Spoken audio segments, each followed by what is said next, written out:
Welkom terug by die Kruiskinderkanaal. Vandag gaan ons leer oor hoe om Abba te vertrou en sy weë te volg.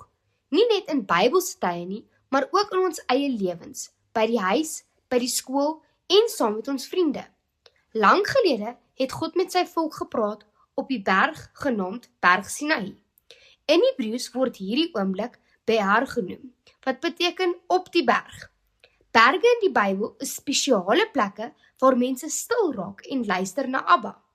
Vandag kan ons ook sulke oomblikke hê wanneer ons bid, Bybel lees of stil raak en aan Abba dink. Dit is ons manier om naby aan Abba te wees en sy stem te leer ken. As ons die woord Behar van nader bekyk, sien ons dat selfs die letters vir ons iets leer. Die letter Bet beteken huis of binne-in en wys vir ons dat Abba ons nooi om naby aan hom te wees, soos in 'n huis waar ons hoort. Die letter Hy herinner ons aan Abba se asem en sy teenwoordigheid, dat hy homself aan ons bekend maak en met ons praat. Die letter Resh beteken kop of leier en wys vir ons dat Abba die een is wat ons lei.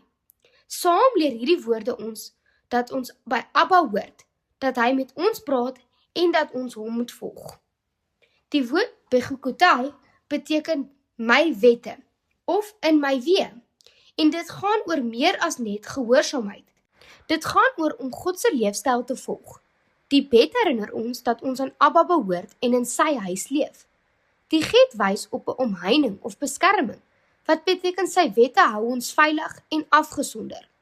Die Kof dui op iets wat heilig en opgeroep is om hoër te leef. Die Taf is 'n teken of 'n merk wat wys dat sy waarheid 'n sigbare indruk in ons lewe laat. En die Jod, die klein handvorming letter, herinner ons dat selfs klein dade van gehoorsaamheid belangrik is.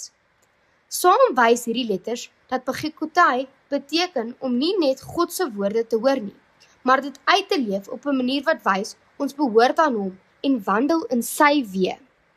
Hierdie waarheid sien ons duidelik in die boek Levitikus, waar Abba vir sy volk leer hoe om te leef. In Levitikus 25 vers 1 tot 4 sê God dat die land elke 7de jaar moet rus. Die volk moes vir 6 jaar plant en oes, maar in die 7de jaar moes hulle ophou en die land laat rus. Dit was nie maklik, want dit het beteken hulle moes op Abba vertrou vir kos. Abba het egter geweet hulle sou bekommerd wees, en daarom beloof hy in Levitikus 25 vers 20 tot 21, dat hy vir hulle genoeg sal gee in die 6de jaar, genoeg vir 3 jaar.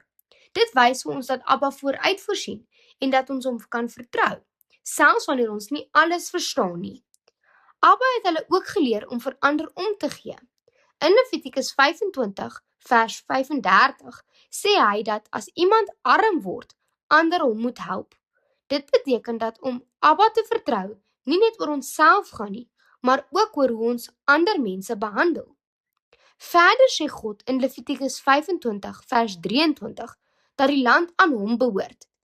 Dit leer ons dat alles wat ons het eintlik van Abba afkom en dat dit met dankbaarheid en wysheid moet gebruik.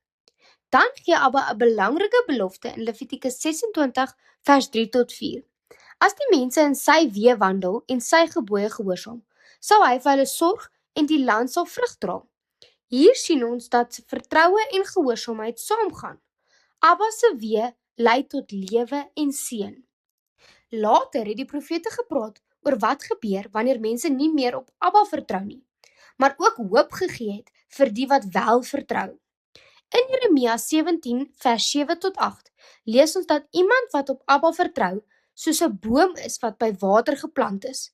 So 'n boom bly sterk en groei selfs in moeilike tye, omdat sy wortels diep is.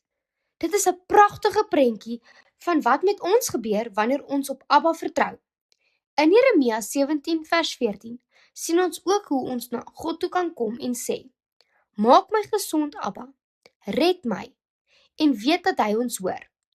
Baie jare later het Yeshua gekom om vir ons te wys hoe om regtig in Abba se weë te leef. In Lukas 4 vers 18 tot 19 wys hy dat hy gekom het om mense te help, te genees en vry te maak. Sy lewe was 'n voorbeeld van liefde, gehoorsaamheid en vertroue in Abba. Hy het ook in Matteus 16 vers 24 geleer, dat as ons hom wil volg, Ons moet kies om Abba se pad te volg, selfs wanneer dit moeilik is. Nadat Yeshua hemel toe gegaan het, het sy volgelinge gewys hoe dit lyk om so te leef. In Handelinge 4 vers 31 tot 32 lees ons dat hulle een van hart was en alles met mekaar gedeel het. Hulle het vir mekaar omgegee en saam geleef op 'n manier wat wys hulle vertrou Abba. Wanneer ons nou na ons eie lewens kyk, sien ons dat hierdie les nog steeds vir ons geld. Om Abba te vertrou beteken dat ons glo hy sal vir ons sorg, net soos hy vir ons volk gesorg het. Dit beteken ons deel met ander, help die wat sukkel en kies om gehoorsaam te wees, selfs wanneer dit moeilik is. Dit beteken ons bid wanneer ons bang of onseker voel en onthou dat alles wat ons het van Abba afkom. Wanneer ons so leef, leef ons Pekgokotai. Ons wandel in Abba se weë. Dan word ons soos daardie boom wat by water geplant is, sterk, groeiend en vol lewe. Alles kom dus saam in hierdie eenvoudige waarheid. Wanneer ons Abba vertrou en sy weë volg, sorg hy vir ons en help hy ons om sterk te groei. Kom ons bid saam.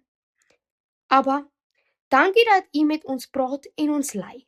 Help ons om naby aan U te bly, om U te vertrou en om U weë te volg elke dag. Leer ons om lief te hê, te deel en die regte dinge te doen. Amen. Shalom.